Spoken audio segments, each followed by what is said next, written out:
Terimalah ya Tuhan setiap pujian dan penyembahan kami. Semua boleh menyukakan hati Tuhan. Sekarang kami akan mendengar dan menerima isi hati-Mu.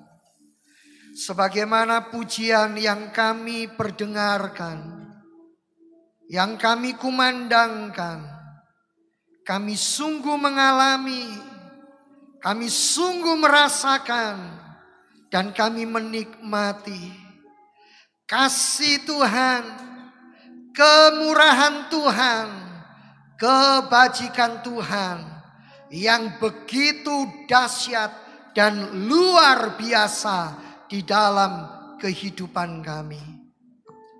Pemeliharaan Tuhan, penyertaan Tuhan tidak pernah ada habis-habisnya. Lanjutkan belas kasihan-Mu ya Tuhan. Lanjutkan segala kebajikan yang Kau lakukan bagi kami. Kami semakin mengasihi Engkau, semakin mengenal Engkau. Di dalam nama Tuhan Yesus, lawat dan urapi kami semua. Puji Tuhan. Amin. Silakan Bapak Ibu duduk kembali. Saya rindu pagi hari ini sebelum kita menikmati persekutuan di dalam tubuh dan darah Kristus, kita belajar firman Tuhan. Mari kita akan membuka di dalam kitab Efesus, Bapak Ibu. Efesus pasalnya yang ketiga. Bapak Ibu bisa lihat nanti di layar LCD. Ayat 1 sampai ayat yang ke-13. Efesus pasal 3 ayat 1 sampai ayat 13. Temanya pemeliharaan Tuhan dalam karya penebusan. Bagaimana keselamatan dan penebusan sampai dalam hidup saya, sampai dalam hidup Bapak Ibu, karena ada karya Allah di dalam memelihara sehingga penebusan itu sampai kepada gereja Tuhan. Sampai kepada Bapak Ibu dan sampai kepada saya. Itulah sebabnya aku ini Paulus, orang yang dipenjarakan karena Kristus Yesus untuk kamu, orang-orang yang tidak mengenal Allah. Lanjutkan Bapak Ibu ayat 2.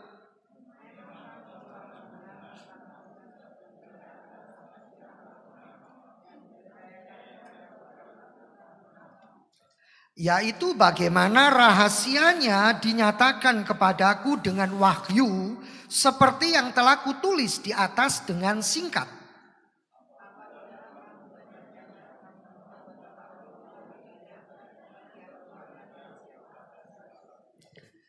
Yang pada zaman angkatan-angkatan dahulu tidak diberitakan kepada anak-anak manusia.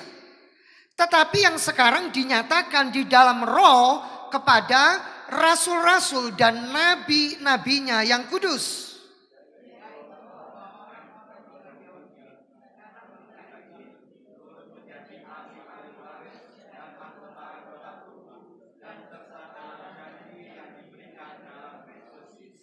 Dari Injil itu aku telah menjadi pelayannya. Menurut pemberian kasih karunia Allah yang dianugerahkan kepadaku sesuai dengan pengerjaan kuasanya.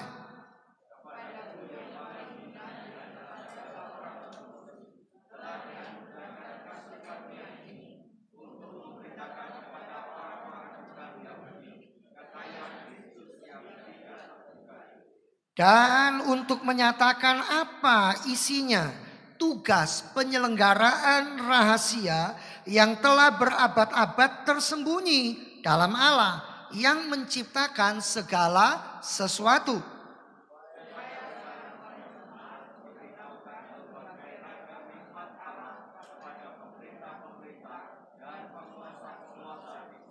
Sesuai dengan maksud abadi yang telah dilaksanakannya dalam Kristus Yesus Tuhan kita.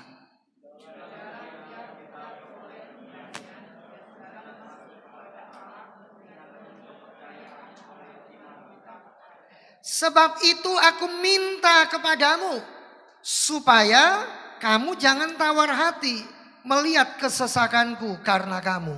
Karena kesesakanku itu adalah kemuliaanmu.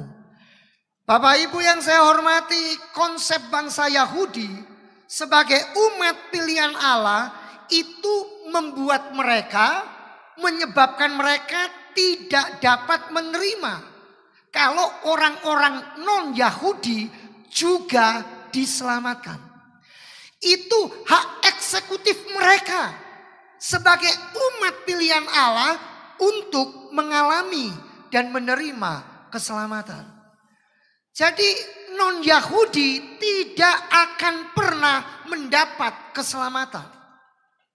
Keselamatan sebagai karya Kristus disebutkan sebagai rahasia yang sudah berabad-abad.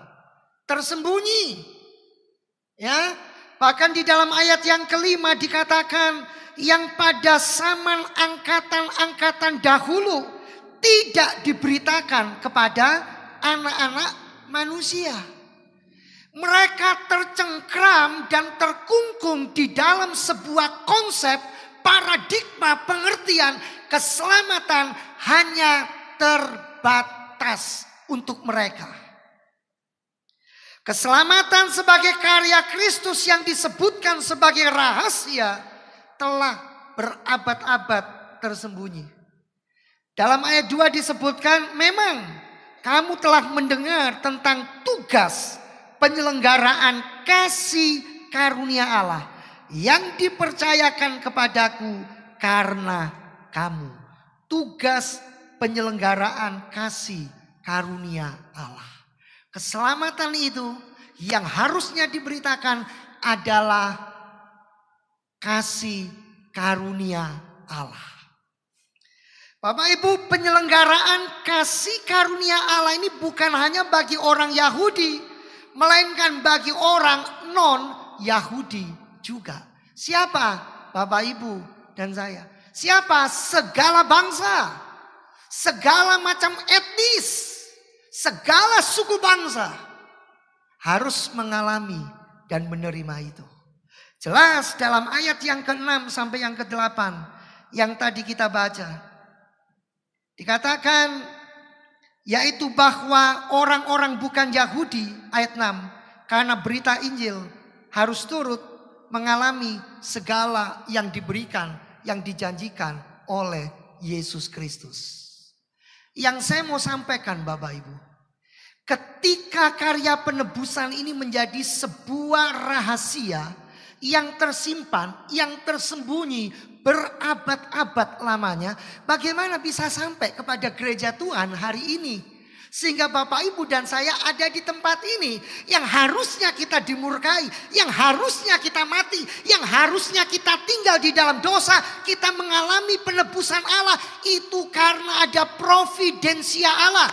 Itu karena ada pemeliharaan Allah untuk menjaga janjinya sedemikian rupa sampai kepada gerejanya. Sampai kepada Bapak Ibu, sampai kepada saya. Itu berarti Allah yang berdaulat tetap menjaga, tetap melindungi, memproteksi perjanjiannya harus tergenapi dan terjadi. Berapa banyak di antara kita seringkali berpikir bahwa Tuhan sedang tidak mengenapi janjinya. Bahwa Tuhan sedang lupa akan apa yang difirmankan dan disampaikan.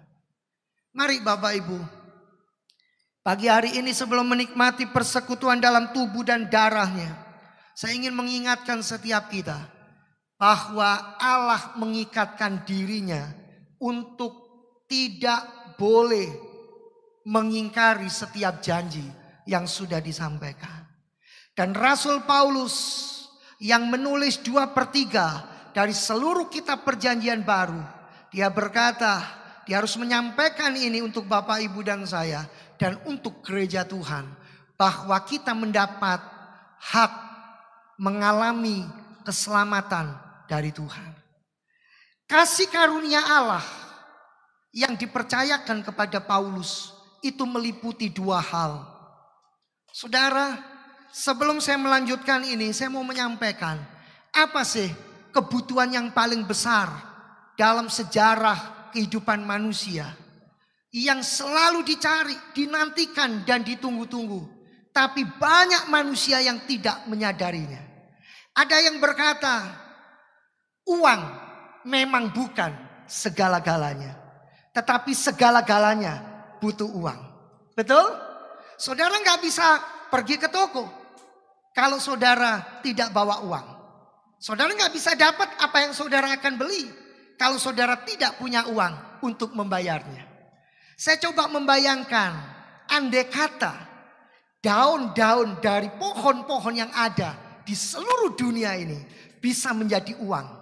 Kira-kira apa yang terjadi Bapak Ibu? Dunia ini akan kacau balau. Kenapa? Tidak ada pohon lagi yang akan punya daun. Karena semua berebut untuk mengambil daun. Karena daun bisa jadi uang. Betul nggak Bapak Ibu? Semua pohon tidak akan pernah ada satu helai daun pun yang akan tersisa. Karena semua manusia akan berebut mengambilnya.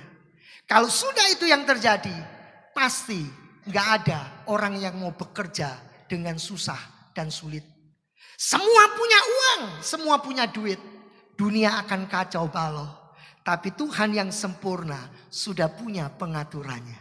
Saudara harus percaya bahwa semua yang terjadi di bawah kendali Tuhan.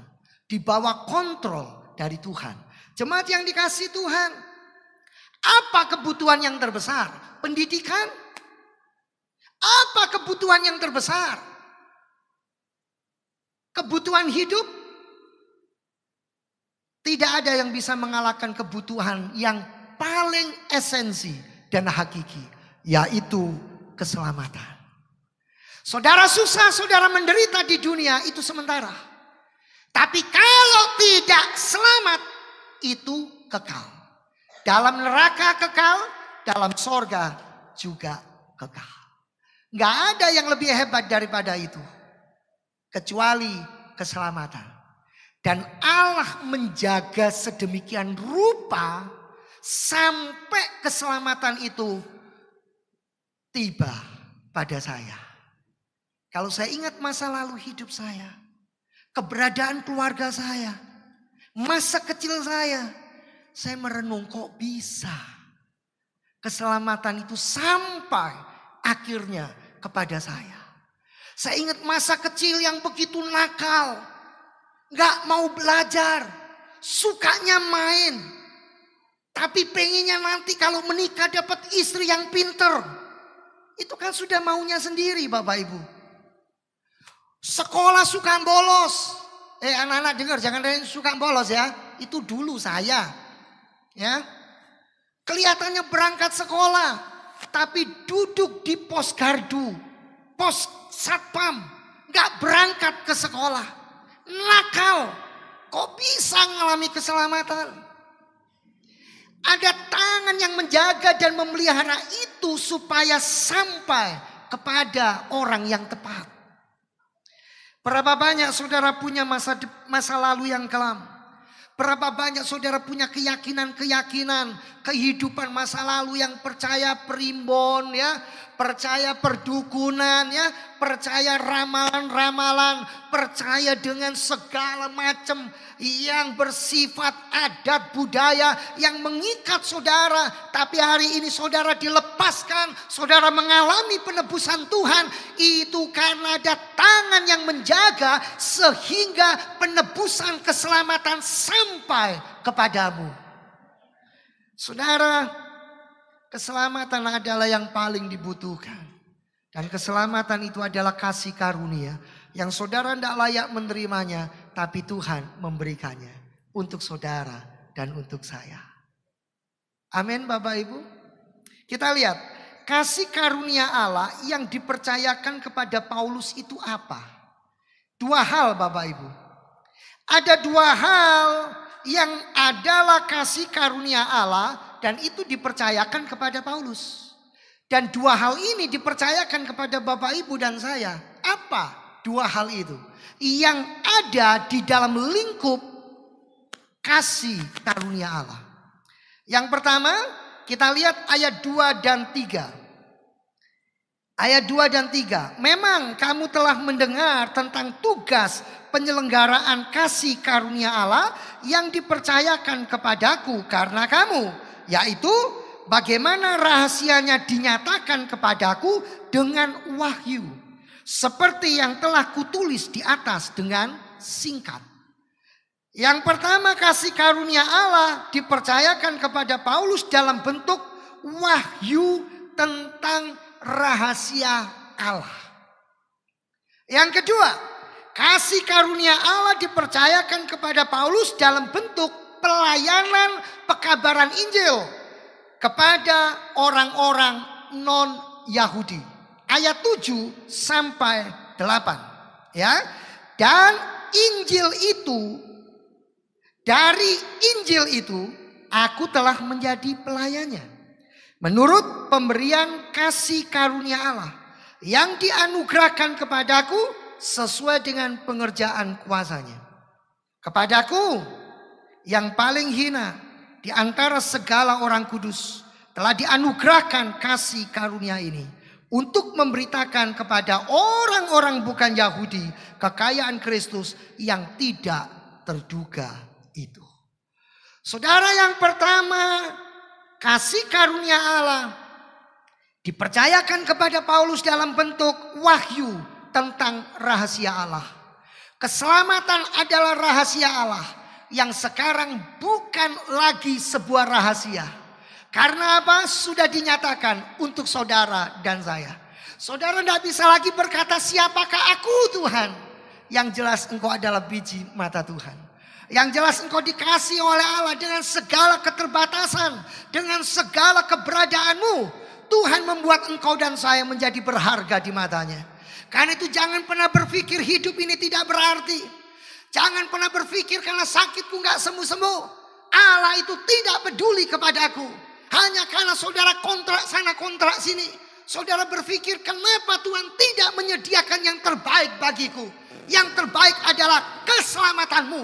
Yang terbaik adalah penebusan dalam hidupmu. Itu lebih dari segala-galanya. Coba katakan amin. Saudara, wahyu tentang rahasia Allah. Paulus bilang dalam ayat 5, tidak semua nabi, tidak semua hamba Allah. Padahal kalau kita lihat Kejadian 12 ayat 3, Tuhan itu sudah menyampaikan lewat pesan nubuat kepada Abraham. Ya, tapi masih banyak pada masa itu orang Yahudi yang menyimpan bahwa keselamatan hanya terkungkung untuk mereka sendiri. Mereka nggak peduli, mereka nggak ngerti. Dibutuhkan wahyu, Bapak Ibu, penyingkapan, iluminasi untuk seseorang menerima Yesus memang Tuhan dan Juru Selamat. Tuhan Yesus memang satu-satunya Allah dalam hidup umat manusia. Sampai hari ini saudara kalau lihat YouTube, saudara kalau gampang terpengaruh jangan buka YouTube yang isinya ngecipris ya, yang isinya apa? Preketek gitu. Nggak tahu istilahnya apa lagi. Cari yang benar, yang bagus. Kalau saudara memang pengen belajar apologetika, nggak apa-apa. Tapi kalau saudara nggak siap, jangan pernah masuk ke wilayah itu. Ya, saudara akan gampang terpengaruh. Saudara akan gampang dibuat bingung. Saudara akan dibuat ragu. Dan yang kedua, kasih karunia Allah yang dipercayakan kepada Paulus dalam bentuk pelayanan PI kepada orang-orang non-Yahudi. Saudara, yang saya mau sampaikan sekarang, dua hal yang ada dalam kasih karunia Allah ini adalah dua hal yang saling ada kaitannya. Ketika saudara mengalami dan menerima pewahyuan bahwa kita sudah diselamatkan, maka keselamatan itu tidak boleh berhenti hanya sampai pada saudara. Tetapi keselamatan ini kita harus saksikan. Hidup kita ini harus menjadi cermin bagi orang lain. Hidup kita harus menunjukkan perbuatan Kristus. Sehingga mereka dibawa, sehingga mereka dituntun untuk mengalami keselamatan seperti saudara dan saya menerima dan mengalami keselamatan. Ada banyak orang yang berpikir yang penting saya sudah terima wahyu Allah tentang penebusan, tentang keselamatan, cukup saya, keluarga, selesai. Gak peduli dengan orang lain. Tapi ayat-ayat ini berkata dalam ayat 7 dan ke-8. Kepadaku yang paling hina di antara segala orang kudus telah dianugerahkan kasih karunia ini. Paulus berkata, aku harus memberitakan siapa yang menyelamatkan manusia. Hanya Tuhan Yesus Kristus. Saudara, sampai hari ini setiap kita harus punya beban, punya kerinduan, punya pergumulan untuk jiwa-jiwa. Saudara tidak bisa berkata saya akan memberitakan Injil, saya akan bersaksi. Tapi saudara tidak pernah ngerti tentang kepastian keselamatan dalam Tuhan. Ini juga nggak betul. Jadi dua hal ini seperti uang, ada dua sisi. Betul Bapak Ibu. Kalau uang itu hanya satu sisi gambarnya, gambar sisi yang lain itu nggak jelas atau kabur, belanjakan pasti akan dianggap uang palsu. Saudara, dua hal ini berlaku untuk saudara dan untuk saya. Setiap kita itu dipanggil untuk memiliki beban, memiliki kerinduan bagaimana orang lain mendengar lewat mulut kita, lewat hidup kita bahwa keselamatan harus sampai kepada mereka. Sebagaimana keselamatan sampai kepada kita. Saudara jangan pernah berpikir kalau saya sudah anak Tuhan, saya milik Tuhan itu berarti aman, selesai.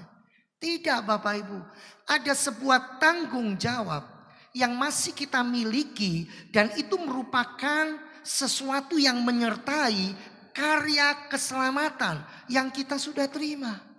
Karena itu kenapa ada seseorang yang membuka pintu rumahnya untuk orang lain bisa datang. Lalu orang ini menyampaikan firman Tuhan. Kenapa ada orang lain yang membuka pintu rumahnya untuk orang lain bisa ibadah di sana, berdoa di sana, menyampaikan keluh kesah di sana. Kenapa ada orang yang masuk dalam tim-tim misi. Orangnya gak pernah sampai ke Papua, tapi uangnya bisa sampai ke Papua. Orangnya gak pernah sampai ke Kalimantan, tapi baju-baju siap pakai bisa sampai di Kalimantan. Saudara, kenapa ada orang yang berani mengeluarkan uang untuk Alkitab dan dikirim ke daerah-daerah, negara-negara yang tertutup bagi Injil? Karena kerinduannya keselamatan sampai kepada seluruh etnis dan umat manusia. Saudara, baik kita lihat sekarang bagian yang pertama tadi. Kasih karunia Allah yang dipercayakan kepada Paulus. Yang pertama dalam bentuk wahyu tentang rahasia Allah. Kita lihat ini, bagian yang pertama ini. Tentang rahasia yang dinyatakan kepada Paulus itu dituliskan 3 kali Bapak Ibu. Berapa kali? 3 kali. Kalau saya ngomong sama seseorang 1 kali, saya ulang 1 kali lagi, saya ulang 1 kali lagi, sampai 2 kali atau 3 kali. Itu berarti kalimat yang saya sampaikan harus mendapat perhatian khusus. Betul ya? Nah kita lihat. Rahasia yang dinyatakan kepada Paulus dituliskan 3 kali. Yang pertama dalam ayat 3. Yaitu bagaimana rahasianya dinyatakan kepadaku dengan wahyu. Seperti yang telah kutulis di atas dengan singkat. Lalu ayat 4. Apabila kamu membacanya kamu dapat mengetahui daripadanya pengertianku akan rahasia Kristus. Ayat 9. Dan untuk menyatakan apa isinya tugas penyelenggaraan rahasia yang telah berabad-abad tersembunyi dalam Allah yang menciptakan segala sesuatu. Saudara, dengan kata rahasia itu dituliskan 3 kali, itu berarti supaya kita sungguh-sungguh memperhatikan ini. Kenapa kita harus memperhatikan? Kenapa Bapak Ibu? Kerinduan Rasul Paulus supaya ayat yang ke-6 itu menjadi penggenapan dalam hidup kita. Juga orang lain. Saudara dan saya dalam ayat 6 dikatakan apa? Yaitu supaya semua orang yang bukan Yahudi, orang yang di luar gereja bisa menjadi anggota gereja.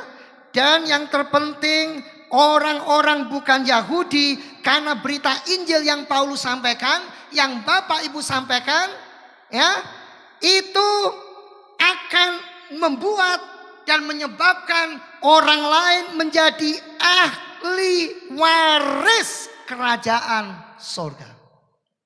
Menjadi apa? Ahli waris. Yang kedua, menjadi apa? Anggota tubuh. Berarti apa? Harus bergereja. Saya nggak apa-apa, saya nggak pergi gereja. Pokoknya saya anak Tuhan, saya umat Tuhan. Harus punya ikatan. Ada komunitas keluarga, ada komunitas bergereja. Ada komunitas gereja yang karena organisasi, tapi ada komunitas gereja yang yang satu. Dan orang-orang ini harus menjadi peserta.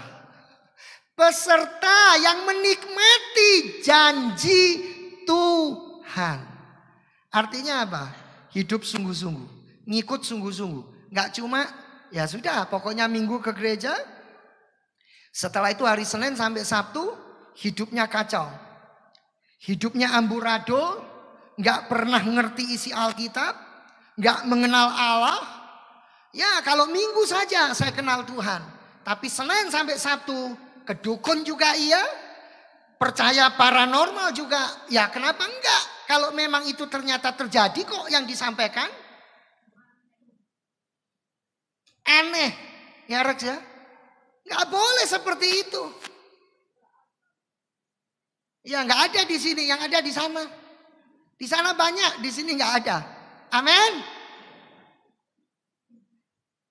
Supaya saudara dan saya pastikan menjadi ahli waris, menjadi anggota tubuh dan peserta dalam janji yang diberikan dalam Kristus Yesus. Saudara, kita lihat janji rahasia itu dinyatakan oleh Allah kepada Paulus. Apakah benar hanya untuk Paulus? Tidak. Untuk saudara dan saya. Berarti apa? Saya pinjam istilah Kolose 1 ayat 26. Rahasia yang tadi Paulus berkata dinyatakan diberikan kepadaku. Seolah-olah dalam Efesus 3. Itu hanya untuk Rasul Paulus. Loh Pak, kan untuk Rasul Paulus Pak. Enggak. Tapi untuk saudara dan saya. Yang sudah menerima penebusan Kristus. Lewat pelayanan siapapun. Saudara. Coba lihat Kolose. Kolose pasal 1 ayat 26. Ya. Kolose 1 ayat 26. Kolose 1 ayat 26. Kolose pasal 1 ayat 26, yaitu rahasia yang tersembunyi dari abad ke abad dan dari turunan ke turunan, tetapi yang sekarang dinyatakan kepada siapa? Orang-orang kudusnya. Siapa orang-orang kudusnya? Gereja, saudara dan saya. Jadi wahyu ini, rahasia ini sampai kepada kita. Tapi lihat, setiap firman yang ditabur itu tidak pernah kembali dengan sia-sia. Betul? Setiap firman itu tidak pernah kembali dengan sia-sia. Amin Bapak Ibu. Tidak pernah kembali dengan sia-sia. Yang amin kok cuma 2 orang sih yang hadir loh 300. Amin. Jadi rahasia itu juga dinyatakan untuk saudara dan saya. Itu menjadi milikmu dan milikku. Amin. Nah, Sekarang bagian kasih karunia itu juga dinyatakan dalam bentuk pelayanan PI. Coba kita lihat. Ayat dalam 1 Timotius 1 ayat 15. Kalau Paulus berkata kepadaku yang paling hina, kepadaku yang tidak berguna, Tuhan mempercayakan. Ada di antara saudara yang lebih jelek dari Paulus. Pembunuh, penjahat. Ya, Paulus, orang yang menganiaya gereja Tuhan. Ada di sini. Zaman itu mungkin Paulus ini teroris. Ya, ada. Coba kita lihat. 1 Timotius 1 ayat 15. Perkataan ini benar dan patut diterima sepenuhnya. Kristus Yesus datang ke dunia untuk menyelamatkan orang berdosa. Dan di antara mereka akulah yang paling berdosa. Kalau Paulus yang paling berdosa saja boleh dan menerima keselamatan dari Tuhan. Dan mau mengabarkan Injil. Siapa saudara? Siapa saya? Amin Bapak Ibu.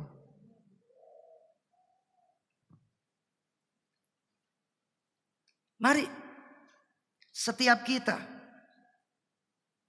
harus memiliki kesadaran. Hanya karena kita masih memiliki dosa, tidak berarti kita tidak bisa melayani Tuhan. Hanya karena kita mendapati hidup kita belum sempurna, tidak berarti kita tidak punya hak untuk membawa orang lain kepada Tuhan Yesus. Saudara yang dikasihi Tuhan, karena itu Paulus sekalipun di dalam Efesus 3 ayat 8 berkata, kepadaku yang paling hina di antara segala orang kudus telah dianugerahkan kasih karunia ini untuk memberitakan kepada orang-orang bukan Yahudi kekayaan Kristus yang tidak terduga itu. Sekarang Paulus sekalipun orang yang paling hina, dia memberitakan kekayaan Kristus. Amin. Apa itu kekayaan Kristus? Kalau saudara membawa orang kepada Yesus Kristus, saudara sedang membawa dia kepada kekayaan Tuhan Yesus secara benar.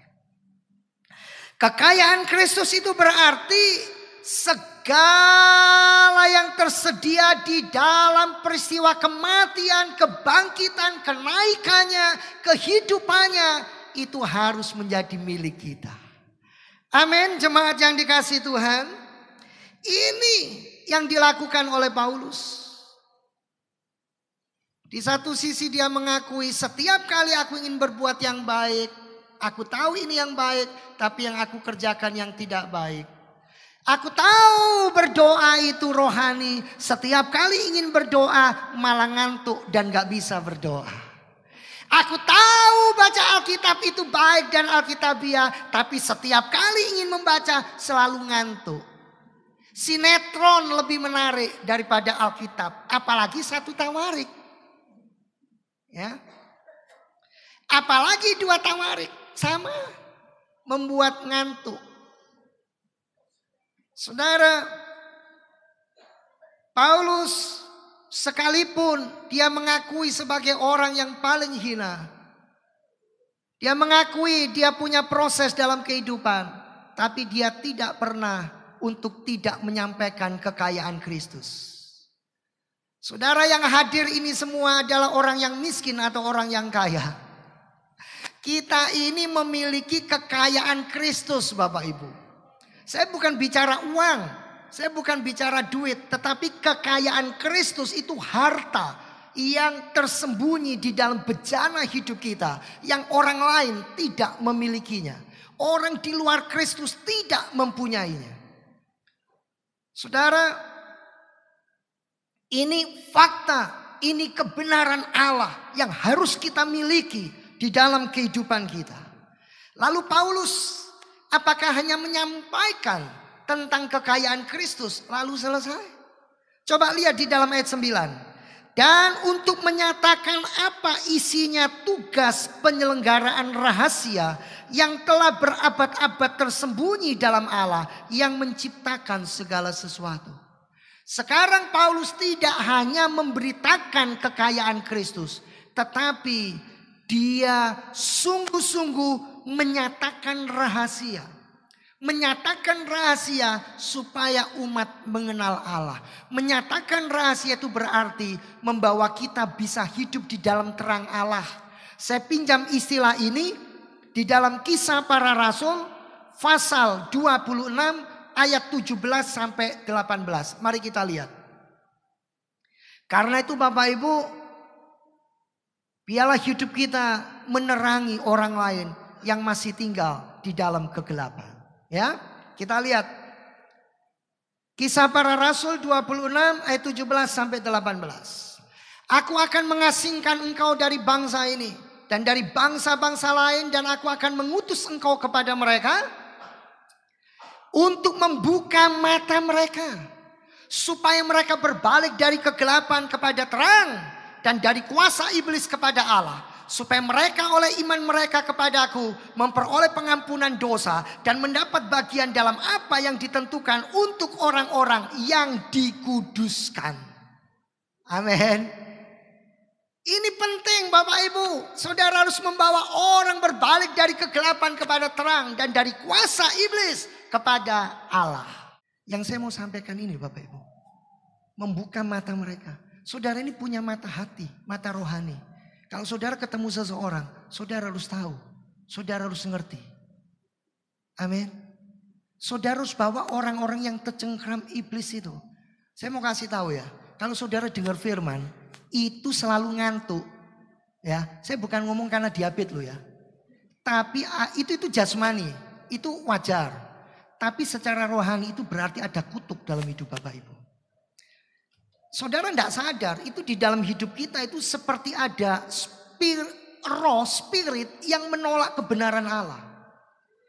Saya ada di banyak gereja Bapak Ibu. Kalau saya khotbah walaupun dengan keras atau lembut, saya lihat itu beberapa orang pasti ada yang ngantuk, bahkan sampai tertidur.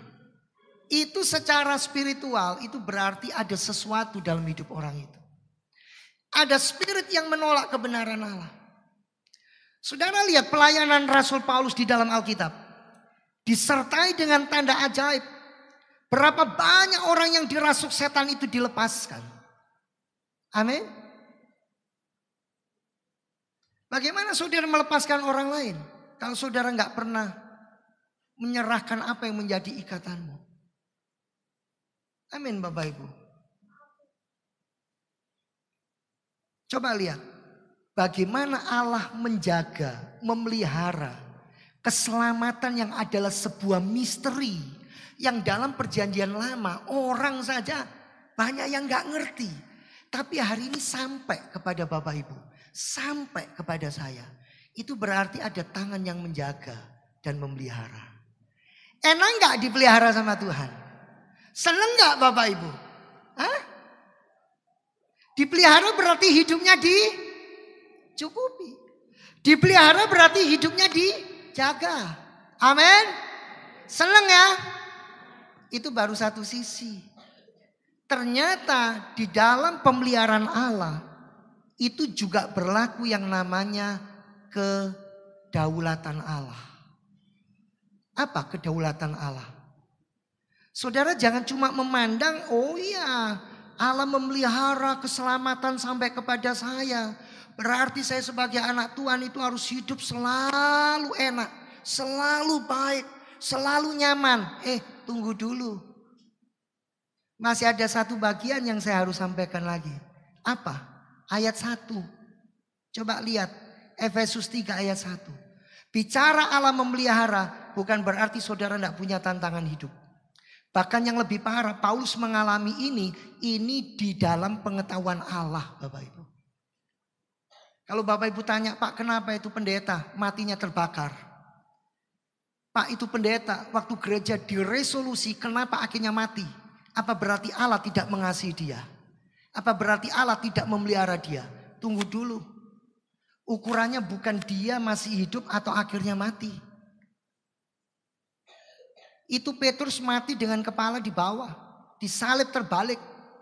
Apa berarti Petrus bukan rasul Tuhan? Itu Thomas mati dengan cara yang sangat menyedihkan. Ada yang mati dengan dipenggal. Ada yang mati di dalam pengasingan. Ada yang mati digergaji. Apa Allah tidak tahu? Saudara bekerja tapi diperlakukan gak adil. Apa Allah tidak tahu? Saudara didik anak-anak dengan benar tapi bertumbuh gak sesuai dengan harapan saudara. Apa Allah tidak tahu? Efesus 3 ayat 1. Itulah sebabnya aku ini, Paulus, orang yang dipenjarakan karena Kristus. Jadi dia dipenjara dalam sepengetahuan, dalam kendali, dalam kontrol Tuhan Yesus. Waktu saudara tidak bisa makan, kalau itu memang Tuhan izinkan, jangan pernah protes. Toh akhirnya tetap akan makan. Pertanyaan saya, ada di sini yang sampai tidak makan? Ada? Coba angkat tangan. Kalau sampai gereja tidak kasih, kebacut. Tapi kalau saudara masih kontrak dan harus beli, gereja harus belikan rumah. Kalau ada, kenapa enggak? Tapi kalau enggak ada lah, uangnya siapa? Loh kan benar. Masa saya harus kreditkan Bapak Ibu? Atau saya datang kepada pengembang-pengembang dan berkata, tolong ini jemaat saya gak punya rumah, kontrak terus, kontraktor, tolong belikan rumah. Apa Allah tidak tahu? Ada yang dipenjarakan oleh sakit penyakitnya, ada yang dipenjarakan oleh pekerjaannya, ada yang dipenjarakan karena situasi dan kondisi. Apapun, Allah adalah Allah yang berdaulat. Karena itu Paulus berkata, aku dipenjarakan bukan karena aku mencuri ayam.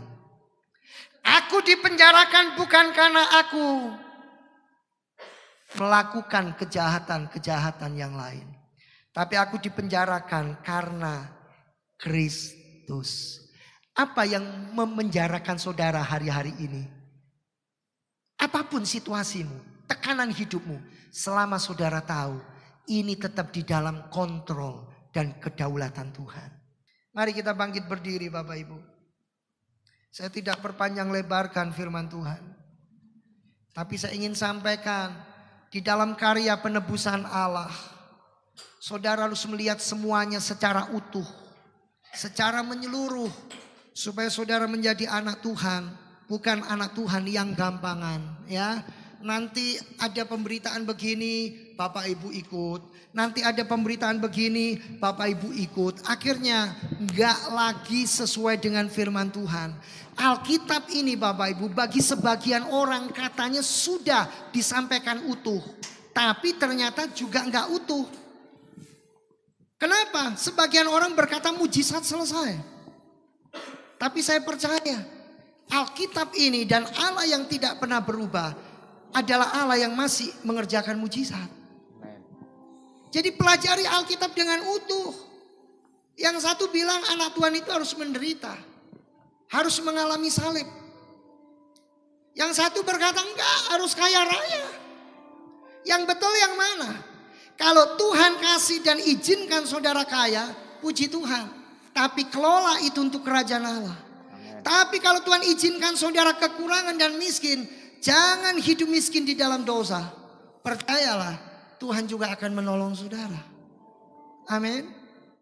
Terimalah setiap pujian, penyembahan, penghormatan dari kami kepadamu ya Tuhan.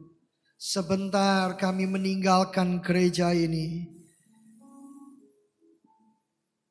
Hati kami melimpah dengan ucapan syukur.